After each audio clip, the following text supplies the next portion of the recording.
Tēnā tātou te whānau.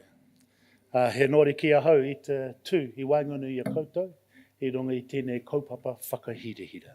He te minita, tā Mason, tēnā kōrua. First of all, I'd like to speak to the rangatahi. Always, you are our future. And you must always aspire for the mangateitei. Always go for the highest points you can.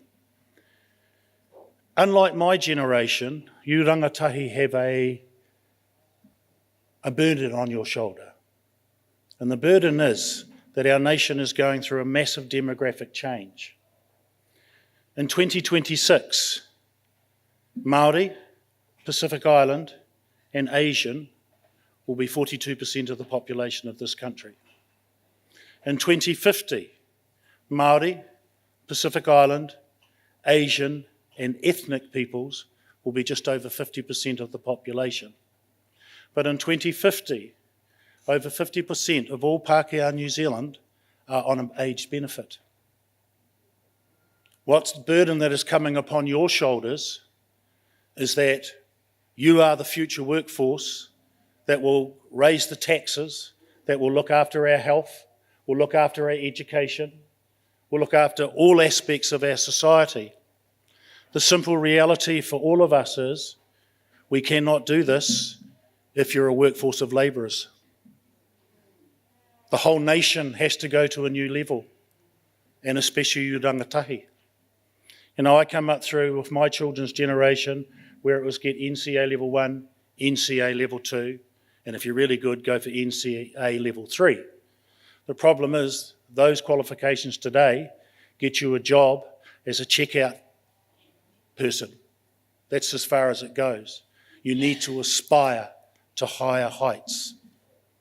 I spent the last 6 years with Ngāi Tahu arguing with our rangatahi that the minimum that the tribe can accept from you is NZQA level 4, which is the start of a trade. Anything less than that, the nation can't survive. If you don't aspire to those higher peaks, as a nation, we run a very real risk of becoming a third world nation with not enough tax take to pay for what we all think is our automatic right, healthcare, education. So you must lift your horizons, always seek the far horizons, but it's not just about you now, it's about all of us.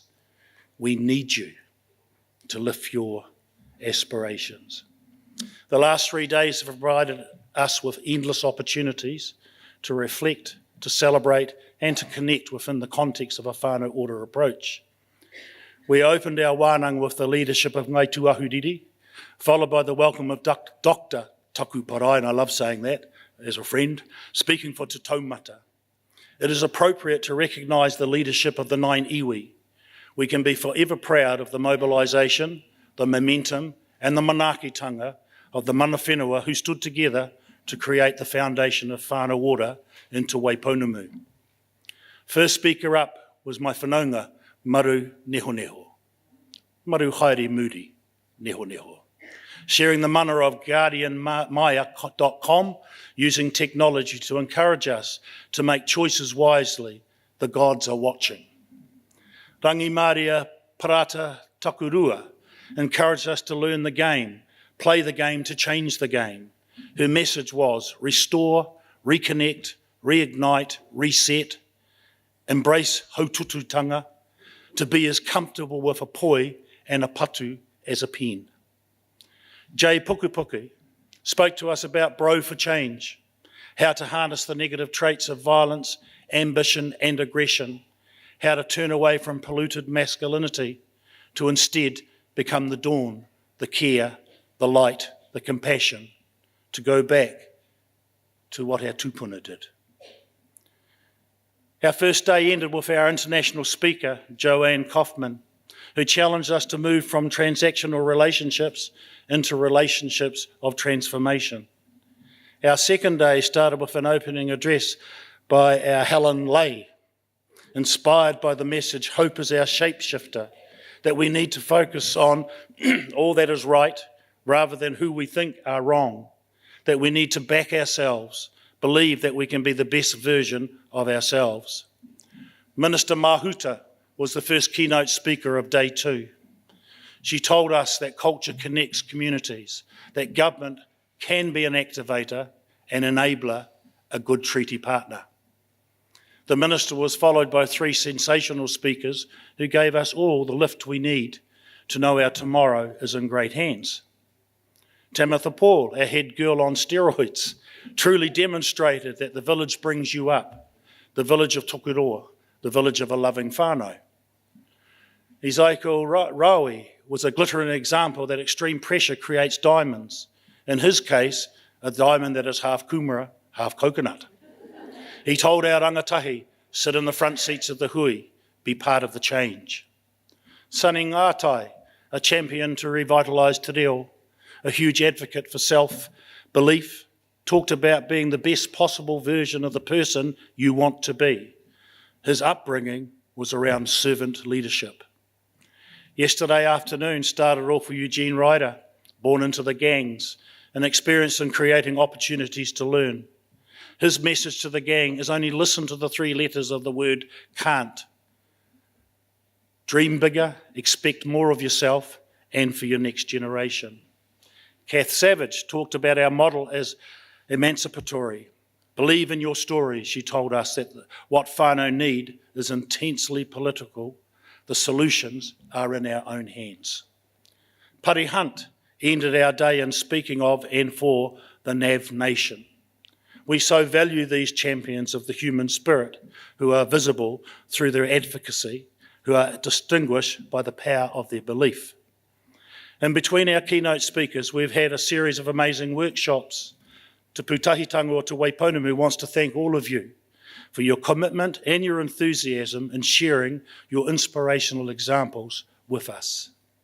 Navigator Tinana Collective, Ngāti Koata, Onuku Marae, Omaka Marae, Kanohi ki te Kanohi, Whānau Connectors, FUSH, Te Hā o Kawatiri, He Toki Apprenticeships, Ngāti Kuia, Maranga Mai Te Waipounamu, Whakaruru Hau. Last night our whaia, Dame Tariana, asked us the question, are we there yet? Are we truly investing in the well-being of the whānau, the collective, as well as individual successes? It is in that light that shortly I have the privilege of announcing the successful entities from Wave 9. On the 21st of January 2019, the Wave 9 Order Fund was open to the public. 74 order applications were received by the closing date of 10 March. Of those, 61% of applications were from new entities that had not previously received funding from Te Pūtahitanga o Te Waipounamu. The total requested from the 74 applications was $8,124,889.37, over 4 times as much as what we have available. This has to be one of the major challenges for our commissioning agency going forward. If we are truly to back whānau to dream the dream and put plans in place, we must have sufficient funding available to invest in your ambitions. In yesterday's address by Kath Savage, she urged us to support our tall poppies so they have a field to grow in. It is my great pleasure now to share the names of those applicants we will be investing in from the 1st of July 2019. Our largest field yet, 32. They are Waihopai Runaka Incorporated from Invercargill, Onuku Marae from Onuku, Te Ahi Wairua o Kaikoura Charitable Trust from Kaikoura, Toiatia from Christchurch, Maraka Consultancy from Picton, Whiria Ngā Muka from Te Waipounamu, Koha Kai from Invercargill, Whakatū Te Korowai Manaakitanga Trust from Nelson, Whenua Kura from the West Coast, Te Ora Hau Ōtautahi Inc. from Christchurch, Ngāti Apakitara Tō Charitable Trust, and Pounamu Promotions Limited, Hawaiki Kura from Blenheim, Kahukura Pounamu Charitable Trust from Christchurch, Kiwi Kai, Nelson Limited, from Nelson, to Moko Moko from Aparima Riverton, Native Arts Aotearoa, Motueka, Ascend Whānau Services, Nelson, to Kaihinaki Limited, Moiraki, or Tako Smokehouse, Dunedin, to Tauihu Tonga Limited, to Tauihu, Kiri for Art, Canvas Town, to Whatu Manawa Māoritanga o Rehua Trust, Christchurch, the Reeves Whānau Trust, Picton, Manaki Ngāhere Trust, Blenheim, Roberts Family Trust, Blenheim, Te Arahanga, Nelson, Jam Design Aware, Blenheim, Puhoto STEM Academy, Te Waiponamu, Whetu Ariki Charitable Trust, Christchurch, Te Runanga o Ngā Mātāwaka, Christchurch, Noia Charitable Trust, Christchurch, Arai Te Uru Charitable Trust, Dunedin. Now finally, I want to end with some thoughts about our challenges ahead. In their video from Boys from Change, one of the young boys said, "Yesterday I thought I was going to quit, but I pushed through and it was worth it. It's all about the attitude." Tamitha, Ezekiel and Sonny reinforced that message, to see every mistake as an opportunity to learn, every failure a chance to reset and do something different. As your commissioning agency, our greatest wish is that we reach as many whānau as we can, that we explore every opportunity to enable your plans to take shape, your aspirations to thrive. But our greatest task is a responsibility we share with you all, to be the dawn, the care, the light, the compassion. The wonderful thing about whānau ora approach is that every whānau can experience the change, every whānau can be the change. It is in that light that we want to call to the stage the team from Mokowhiti, to thank them for their incredible manaaki to all of us in hosting this event. Puao te rā, urumai te rā. The Whānau Ora Symposium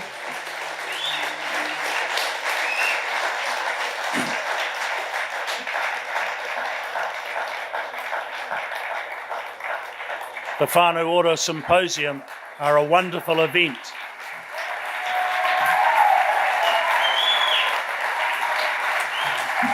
Come on, Ray.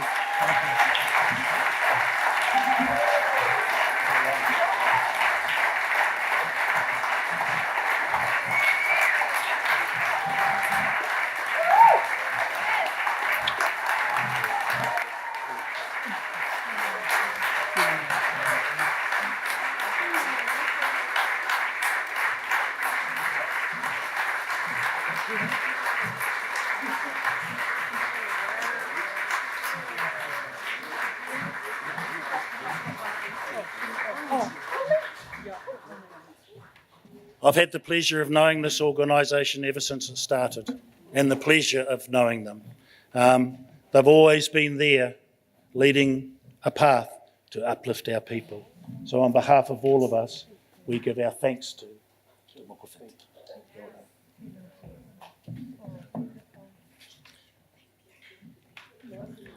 By far the greatest sign of success to me for this symposium has been the overwhelming rush of enthusiasm that each and every single person I've spoken to has shared with me.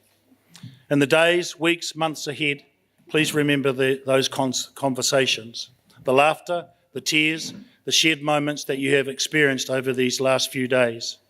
We need these times to keep ourselves strong, to restore to ourselves our sense of purpose, to reinvigorate the energy we need to believe in transformation. We, of course, thank our brilliant MC, Sister and Brother Che. We thank our inspirational teams of Tautoko, Ariki Creative, Maui Studios, our Kaimahi, our stunning keynote speakers, our impressive array of workshop presenters, and most of all, we thank you all for staying the distance, for advancing the kaupapa, giving rise to our collective hope. Now, I've got two other things to speak to. One is Donna Matahari's kōrero. Donna's right. We need to seek our own mana motahaki. We can't always be answering to everybody else. Data's a wonderful thing, but that data at times can be skewed. I've just been appointed to a body called the Interim Toropu, which is working with our government to develop a national strategy around whānau violence and sexual abuse. And just the way that data is looked at astounds me at times. In the first meeting, I challenged.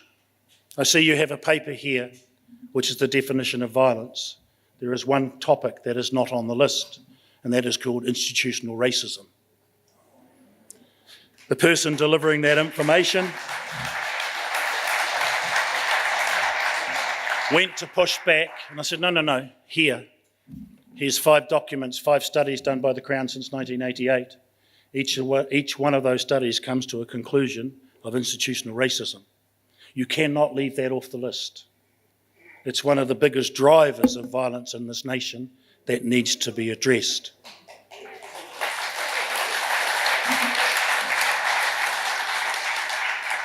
What came back to me, well, Mark, you know there's nearly 4,000 Māori in gangs. Yes, 0.4% of the Māori population, which in my mind then says 99.6% of Māori aren't in gangs. Have you ever considered looking at it from that aspect instead of looking at the negative and then putting it right across the whole of Māoridom? Because it is not like that. Well, Mark, you can't deny that the prisons are full of Māori. Well, when you have a justice system where if you have brown skin, you're 11.5 times more likely to be remanded in custody and 7 times more likely to be incarcerated than a Pākehā standing on the same charge, simple mathematics would tell me that the biggest populations of the prisons would be Māori.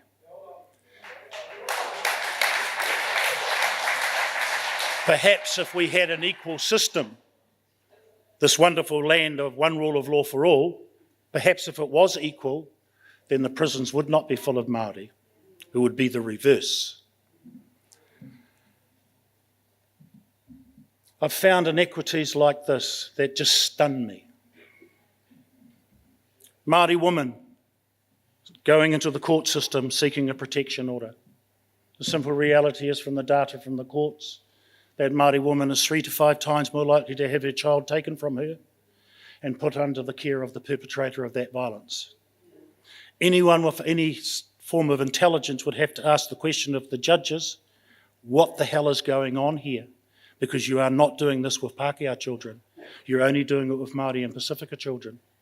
What is going on here? I looked at some data, 5 regions of the north, and I'm not knocking the north, but it was simply because this is the data that was put in front of us. There are 5 regions that you could say are economically depressed. In those 5 regions, Māori women made up between 62 and 69% of all victims of family violence. And I'd immediately look at that data and go, whoa, Māori, what's going on here? But when you have a breakdown of the perpetrators of that violence, it was really interesting. It was roughly 50-50. 50% of the perpetrators of violence against those Māori women were Pākehā men. The other 50% were Māori men, which leads me straight away to think, wait, this is not a race issue. This is a male issue that needs to be addressed.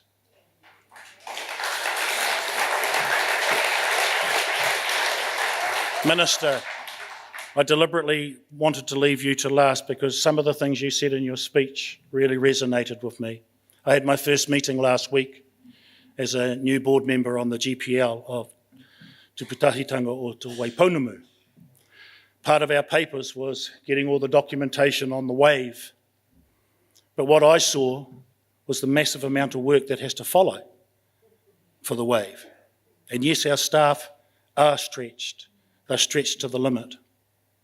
I had to tell our CEO that when I stepped up as the acting chair of the Canterbury District Health Board, the first thing that I did was order the CEO that he was taking a month's leave, and that meant that he was not allowed in the building.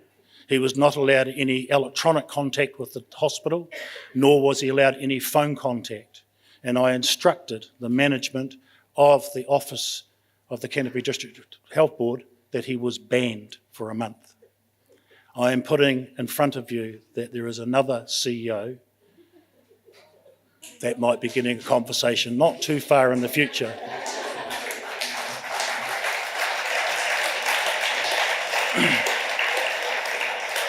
I totally support your comments, Minister, around the reach in rural and urban.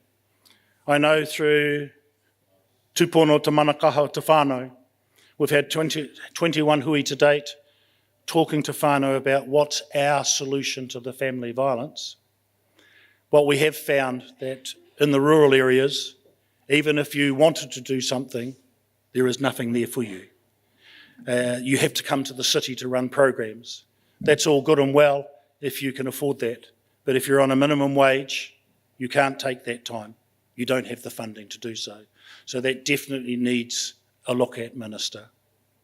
The lack of support from the Crown agencies, I would accept that the talk is happening. In fact, the talk that's come through the Labour government about working collaboratively is greatly magnified. The proof will still be in the delivery of whether they actually come up. Because I know from the interim Toropu, the new joint venture proposal, 10 Crown agencies to feed into it, only 1/4 of the CEOs of those Crown agencies actually support the idea. And if we cannot get them working in that collaborative manner, all we'll ever get is this, and no progress. The last thing I want to talk about from your speech is about the funding. Now, I took the bid with the tribes of the South Island through the processes, and we became the Whānau Ora Commissioning Agency. We were called to a meeting of the then Minister, who challenged us and made the comment, "We want you to concentrate on the poor." That's good, Minister. Please define what you mean. Are we just talking about financially poor? Are we talking about health poor? Are we talking about educationally poor? What is your definition of poor, Minister? To be blunt, I'm still waiting for that definition. But as you raise, a good percentage of our people who still need help are in the middle income level. So there needs to be an agreement of what we are talking about at a government level. The Minister at that time spoke about the magnificent amount of funding that was being allocated out to the Whānau Ora Commissioning Agencies. My immediate response to the Minister, with all due respects, what we're talking about is chump change. You have allocated $5 million per annum to Pūtahitanga or to Waiponamu. Just the Ngaitahu Takiwā is bigger than the whole of the North Island. We have a whole island to deal with for $5 million. What that meant at the time, if you broke it down to the population, was $53 per Māori into Waiponamu. But as you know, Minister, we don't just deal with Māori. But if we were, it equated to $53. To Poumatakana in the north, their first round of funding actually was $23.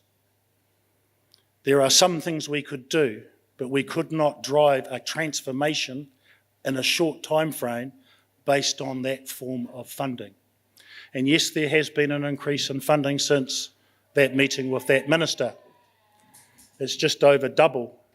So I will not stand here and say that we're still receiving chump change, but we are still receiving change. There needs to be a dramatic increase right across the board from all agencies into funding Whānau Ora.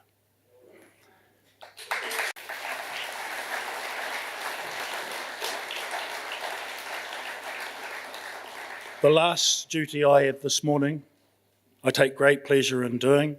There's a woman by the name of Helen Lay, affectionately known in the South by many as Big Red. Would you please come up onto the stage?